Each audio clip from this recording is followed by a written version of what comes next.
Hi everyone, I'm going to be talking about Walmart today. I chose Walmart due to their cheaper prices than most other retailers and to see how they would do financially compared to those. So I chose Walmart's annual reports for the fiscal year ended January 31st, 2025. There might be a 2026 as the time of recording, but when I was doing my research, this was the most recent one. And so their state of incorporation is in Delaware. It's stated in their Form 10K at the very first page of their annual report. Their nature of operations was a little bit harder to figure out. It doesn't really state explicitly, but I was able to find a message from their CEO above the first page of the annual report from Doug McMillon, and he explains that they use both people and technology in their nature of operations to help expand their business, make it more efficient, and bring the best quality that they can. Their top selling product I was able to find on their corporate website is their bananas. This is due to their longer shelf life compared to other fruits, and they're incredibly easy to restock compared to any other product on their shelves. As for the percentage of banana sales compared to their total sales, I had to do some numbers. So I found on the corporate website once more that they sell around 4.46 individual or 4.46 billion individual bananas per year. And I was able to find on their website that they sell individual bananas for about 20 cents each.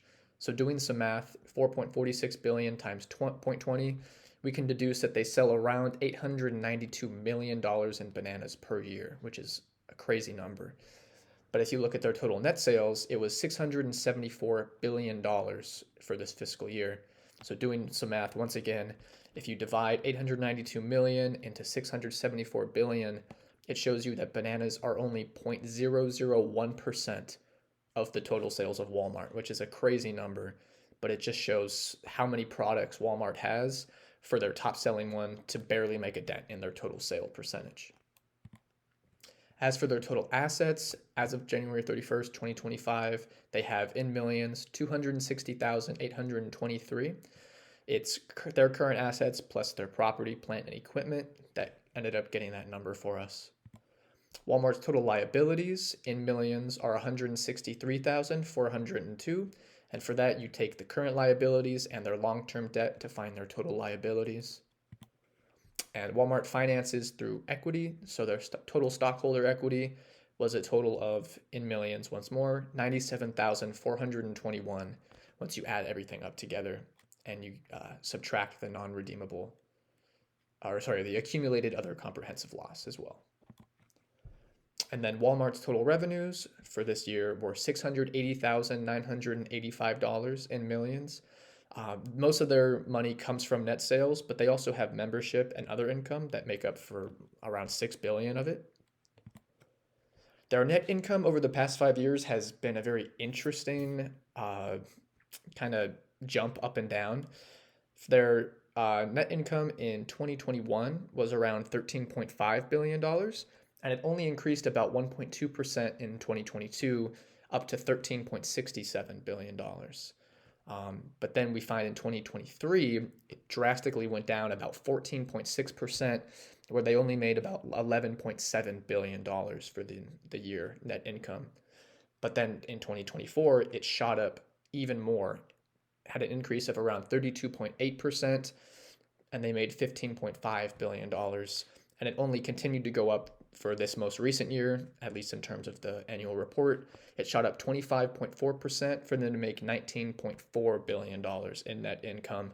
So it's very interesting, the huge decrease in 2023, only for them to substantially increase their numbers for the following 2 years. Their working capital is not ideal. It's around negative 17,126 in millions.